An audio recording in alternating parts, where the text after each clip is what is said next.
Ahmedabad airport પર custom વિભાગે દુબઈથી આવેલા એક શખ્સ પાસેથી કુલ 96 લાખ રૂપિયાનું સોનું ઝડપ્યું છે।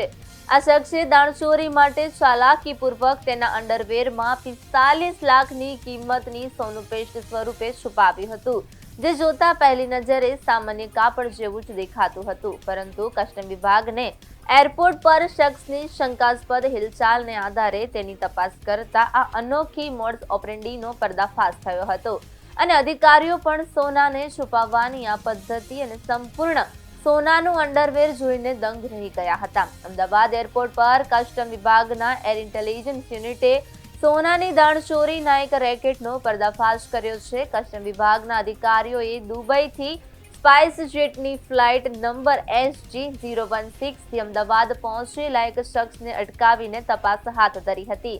તપાસ દરમિયાન શખ્સ પાસેથી 24 કેરેટ શુદ્ધતાની 2 આખી સોનાની લગડીઓ અને એક કાપેલી લગડી મળી હતી। આ સોનાનો જથ્થો મુસાફરે ચાલાકીપૂર્વક પોતાના ખિસ્સામાં રાખેલા પર્સમાં છુપાવ્યો હતો। આ જપ્ત કરાયેલા 324.140 ગ્રામ સોનાની અંદાજિત બજાર કિંમત 51,73,274 જેટલી થાય છે।